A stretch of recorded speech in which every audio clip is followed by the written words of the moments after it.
As-tu déjà ressenti ce poids invisible, cette impression de ne pas être comme les autres, comme si ta vie était marquée par une différence que personne ne comprenait? Si tu regardes cette vidéo, ce n'est pas un hasard.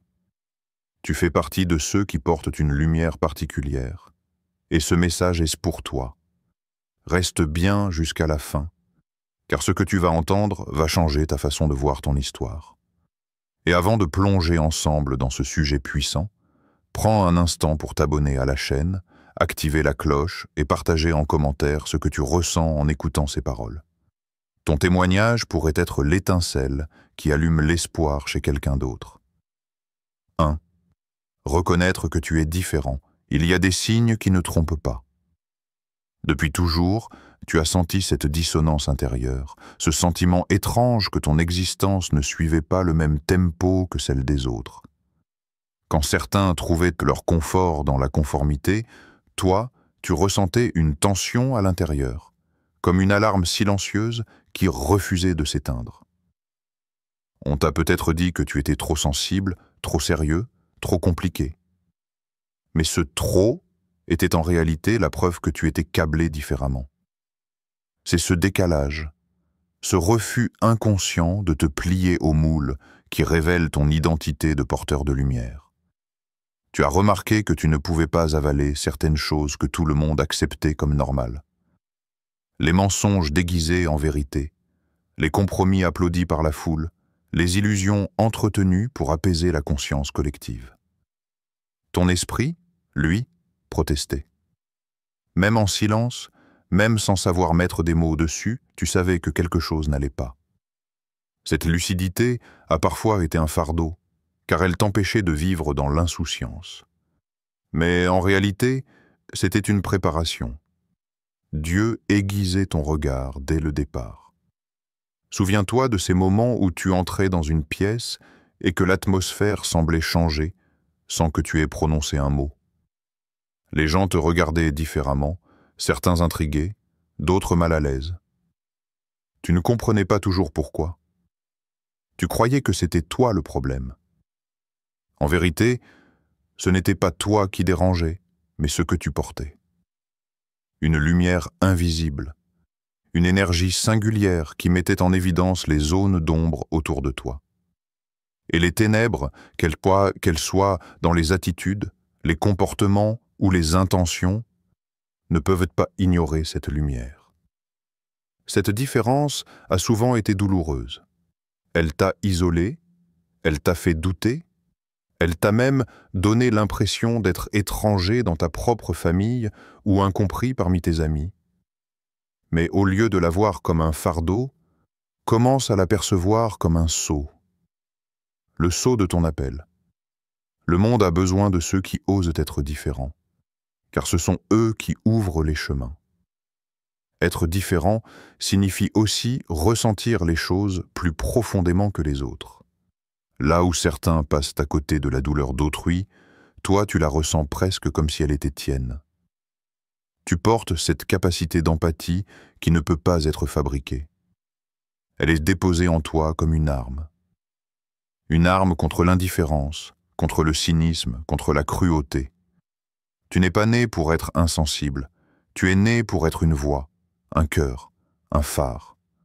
Alors oui, il t'arrive de vouloir être comme tout le monde, de désirer te fondre dans le décor, d'envier ceux qui semblent vivre sans ce poids constant.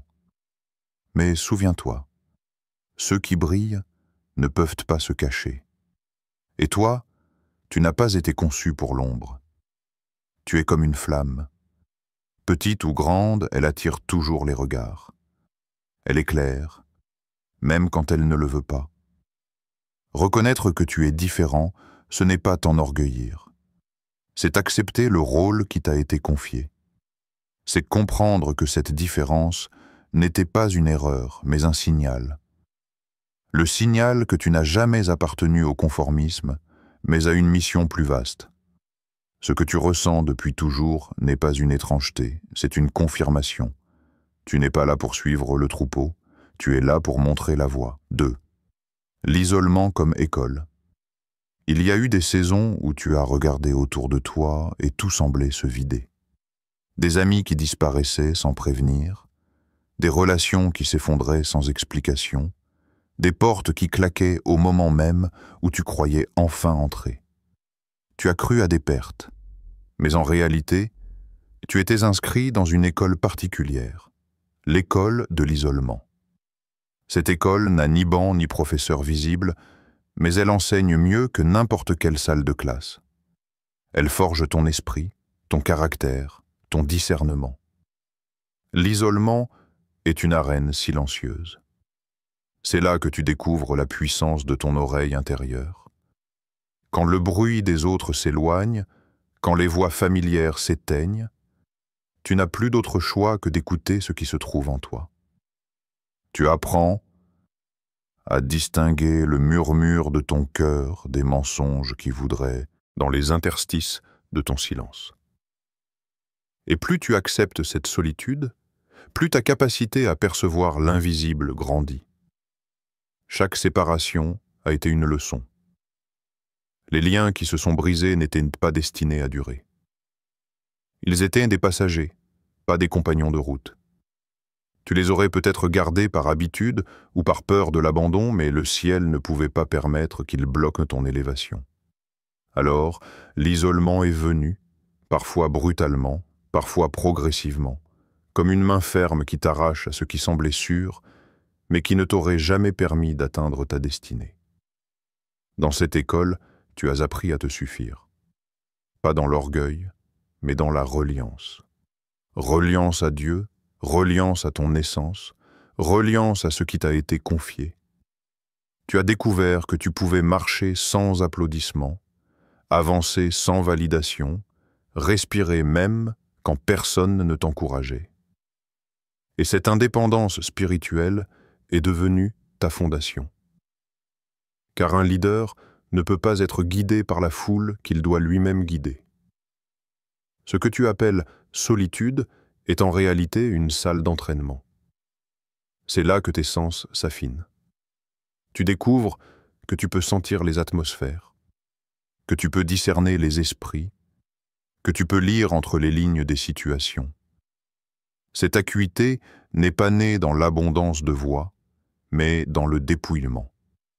C'est en étant seul que tu as appris à voir ce que les autres ignorent. Et puis, il y a ce feu intérieur, cette résistance qui grandit dans l'isolement. Quand personne n'est là pour te relever, tu apprends à te relever toi-même. Quand personne ne croit en toi, tu apprends à marcher par conviction, pas par approbation. Et c'est ce muscle invisible, cette endurance, que tu ne pouvais acquérir qu'en traversant les longs couloirs de la solitude. Ne sous-estime pas cette école. C'est elle qui a planté en toi la force tranquille d'un guide. C'est elle qui a fait de ton silence une arme, de ton isolement une préparation. Tu n'as pas perdu du temps, tu as été formé. Chaque vide que tu as traversé a construit un plein en toi. Chaque absence a révélé une présence plus profonde. L'isolement n'était pas une punition, mais une initiation. Une initiation qui t'équipe pour la mission à venir. 3e. Les batailles comme forge. Tu sais ce que c'est que de te lever avec des cicatrices invisibles. Tu sais ce que c'est que de sourire en public alors que ton âme hurle en silence. Les tempêtes que tu as traversées n'étaient pas au bout de simples coïncidences. Elles avaient un but. Chaque bataille, qu'elle ait été émotionnelle, spirituelle ou même physique, a façonné ton être.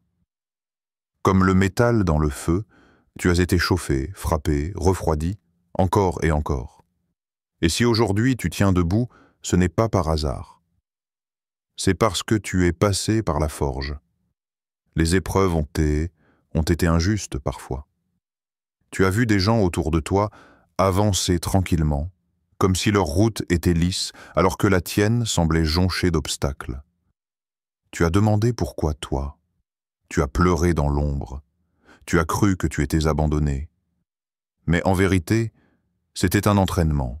Dieu ne confie pas des missions de lumière à ceux qui n'ont jamais connu la nuit. Il choisit des guerriers qui savent ce que c'est que de tomber, de souffrir et malgré tout, de se relever. Pense à chaque perte. Chaque fois que tu as cru que tout était fini, une force inconnue t'a retenu. Chaque fois que tu as failli céder, quelque chose en toi a dit « pas encore ». Tu as été attaqué et vidé et rejeté. Pourtant, tu es toujours là. Et ce simple fait est une victoire. Les batailles que tu as vécues étaient conçues pour t'écraser, mais elles t'ont au contraire affermi. Elles ont révélé une résilience qui ne s'invente pas.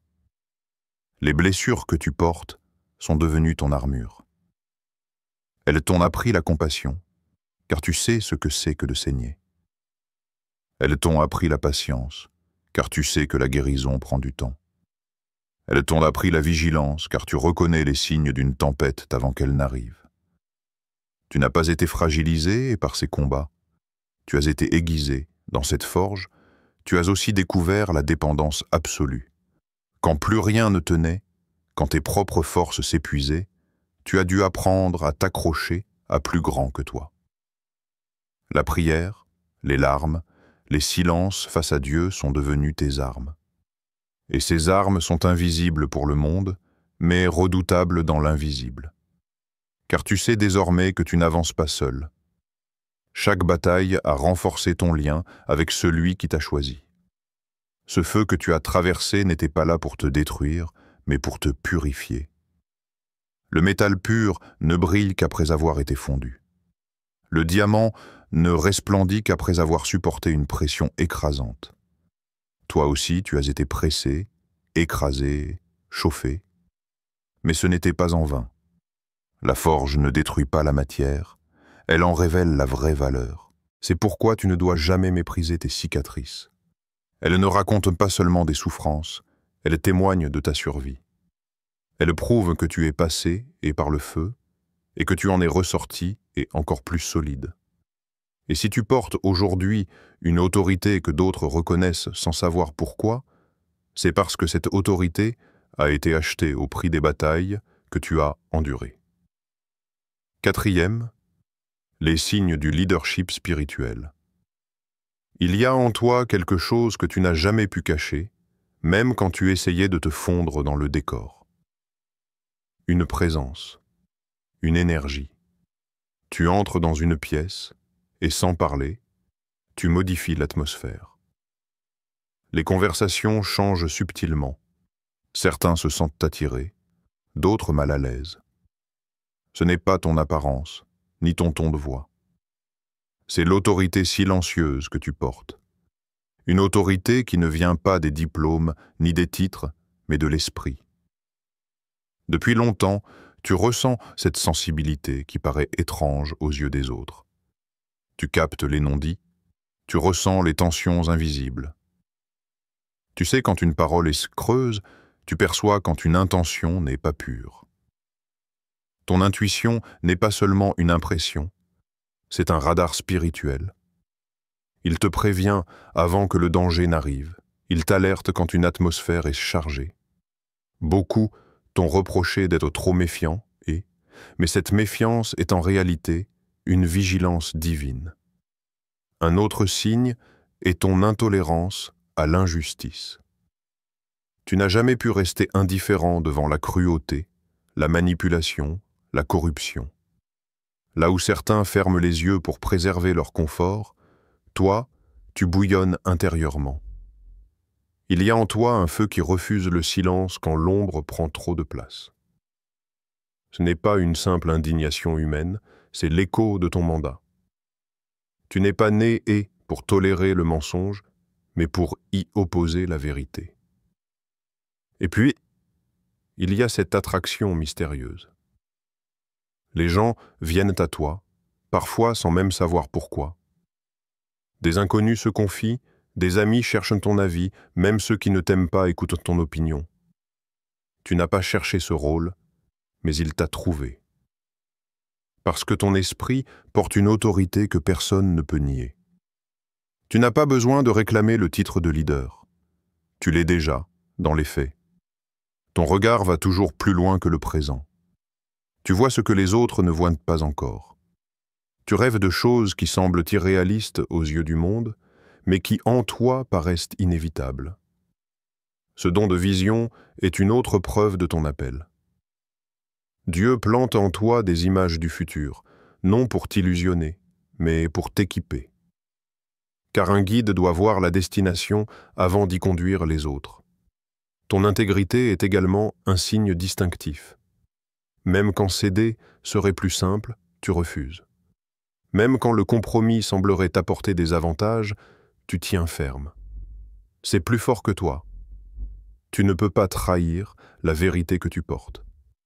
Et ce refus instinctif de négocier avec le mensonge est une balise. Car le monde a besoin de leaders dont la conscience n'est pas à vendre. Tous ces traits, mis ensemble, forment une évidence. Tu n'as pas choisi ce chemin, tu y as été façonné. Ton discernement, ton autorité naturelle, ton indignation face à l'injustice, ta vision et ton intégrité sont les empreintes d'un appel qui te dépasse. Tu n'es pas simplement une personne différente. Tu es un phare, qu'on le veuille ou non. Et quand les autres chercheront une lumière pour sortir du brouillard, c'est vers toi que leurs regards se tourneront.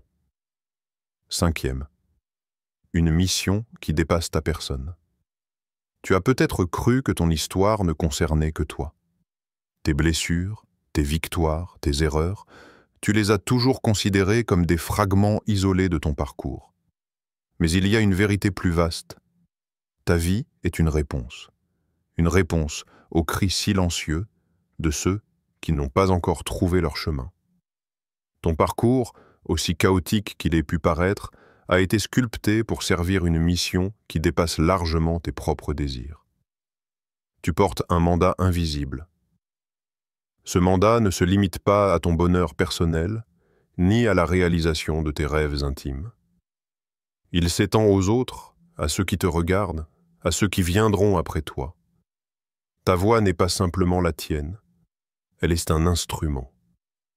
Tes cicatrices ne sont pas seulement tes souvenirs, elles sont des clés.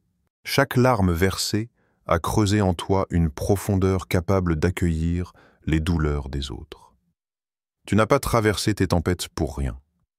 Tu les as traversées pour devenir un guide. Être porteur d'une mission, c'est accepter de servir même quand tu ne comprends pas tout. C'est tendre la main alors que toi-même tu espères encore de l'aide. C'est montrer le chemin de la guérison, non parce que tu es déjà arrivé à destination, mais parce que tu sais où se trouvent les pièges. Ce n'est pas ton confort qui compte, mais la délivrance de ceux que tu rencontres. Ton mandat ne consiste pas seulement à dénoncer l'obscurité. Dénoncer est facile. Le vrai défi, c'est d'éclairer. Et tu as été façonné et pour cela. Devenir une lampe dans les couloirs où d'autres trébuchent. Quand tu ouvres la bouche, ce n'est pas pour condamner, mais pour révéler une issue. Quand tu poses des actes, ce n'est pas pour écraser, mais pour libérer. Tu n'es pas un juge, tu es un guide. Et ce rôle exige plus que des paroles. Il demande un cœur qui sait aimer au-delà des offenses. Il exige une patience qui ne se lasse pas devant les lenteurs des autres. Il appelle à un courage qui persiste, même quand personne ne t'applaudit. Parce que ta mission est plus grande que tes émotions du moment. Elle est liée au destin de ceux qui, sans toi, continueraient à errer dans les ténèbres. Peut-être as-tu parfois rêvé d'une vie simple, tranquille, sans ce poids permanent. Mais ta mission ne t'a pas demandé ton avis. Elle est inscrite dans ton ADN. Elle t'appelle quand tu voudrais dormir, elle te poursuit quand tu essaies de fuir. Parce qu'elle n'est pas à propos de toi, mais des vies qui dépendent de ton obéissance. Chaque jour, sans même t'en rendre compte, tu influences. Un mot que tu dis, un geste que tu poses, une attitude que tu gardes peut devenir le déclic pour quelqu'un d'autre. Tu es le maillon d'une chaîne beaucoup plus vaste que ta propre histoire. Et si parfois tu doutes de ta valeur, rappelle-toi ceci. Ta vie est une réponse aux prières de quelqu'un d'autre. Tu es l'écho d'un espoir que d'autres attendaient sans même savoir qu'il viendrait par toi. 6. Le prix du rôle que tu portes. Il est facile d'admirer la lumière d'un phare au loin. On voit son éclat, sa constance, son utilité. Mais ce qu'on ne voit pas, c'est la solitude de la tour, battue par les vents, isolée au milieu de la mer, exposée aux tempêtes que les marins eux-mêmes essaient d'éviter. Toi aussi, tu es ce phare. Tu portes une lumière que beaucoup regardent de loin, mais que peu comprennent de près. Et ce rôle a un prix. Ce prix, c'est d'abord la solitude. Pas seulement l'absence de compagnie, mais cette impression d'être incompris même entouré. Tu parles et tes mots semblent trop lourds pour les oreilles habituées à la légèreté. Tu ressens des vérités que d'autres préfèrent ignorer. Alors, tu marches souvent seul, non par choix, mais par appel. Et cette marche peut être lourde, mais elle fait partie du chemin de ceux qui portent un fardeau que tout le monde n'est pas équipé pour comprendre. Le prix, c'est aussi le sacrifice. Tu ne peux pas tout vivre comme les autres. Tu dois dire non à des opportunités qui paraissent séduisantes, mais qui ne sont pas alignées avec ton mandat. Tu dois supporter des renoncements invisibles, des rêves laissés de côté, non parce qu'ils étaient mauvais, mais parce qu'ils auraient compromis ton appel. Et cela, personne ne l'applaudit. Personne ne célèbre les sacrifices silencieux. Pourtant, ils construisent la colonne vertébrale de ta mission. Le prix, c'est encore l'incompréhension. Tu seras critiqué, jugé, parfois rejeté, par ceux qui ne comprennent pas pourquoi tu refuses de céder aux normes ou d'entrer dans les cases. Certains te verront comme trop extrême, trop idéaliste, trop exigeant. Mais ce trop est le reflet de ton alignement. Tu n'as pas été choisi et pour plaire, mais pour rester fidèle. Ce rôle te conduit aussi dans des combats que tu ne peux pas partager. Des nuits entières à lutter dans la prière, des journées à sourire alors que ton cœur saigne. Tu portes des fardeaux invisibles, tu combats dans des batailles dont personne ne connaît l'existence. Et parfois, tu te demandes si tout cela en vaut la peine. Mais c'est justement là que réside ton autorité. Dans ces victoires secrètes qui te donnent une force silencieuse que le monde ressent sans savoir d'où elle vient. Le prix du rôle que tu portes, c'est l'humilité forcée. Parce que tu sais que ce que tu accomplis ne vient pas de toi. Si tu tiens debout, ce n'est pas par ta force, mais par la grâce. Si tu continues malgré les tempêtes, ce n'est pas ton endurance humaine, mais une main invisible qui te relève. Ton autorité ne vient pas de ton mérite, mais de ton obéissance. Et c'est ce qui fait de toi un vrai leader spirituel. Tu n'es pas une source, tu es un canal. Alors oui, le prix est élevé, mais ce prix te distingue, ce prix te qualifie, ce prix est la preuve que tu as été façonné pour porter une lumière qui ne t'appartient pas, mais qui éclaire ceux qui cherchent désespérément une direction. Et tant que tu accepteras de payer ce prix, ta lumière ne s'éteindra jamais, peu importe la force des tempêtes qui s'élèvent contre toi. Tu comprends maintenant pourquoi ton chemin a été si différent, pourquoi tu as traversé tant d'isolement, de lutte et de sacrifices. Rien de tout cela n'était inutile. Chaque étape t'a façonné, chaque douleur a aiguisé ta lumière. Tu n'es pas simplement en train de vivre pour toi-même, tu es appelé et à guider d'autres hors de l'obscurité. Alors marche avec assurance, même quand tu ne comprends pas tout, car ton rôle est vital. Si ce message a résonné en toi, écris « Je suis prêt » dans les commentaires et partage cette vidéo pour inspirer quelqu'un d'autre à tenir bon dans sa mission. N'oublie pas de t'abonner pour continuer ce voyage avec nous. Ta lumière n'est qu'au début de son éclat.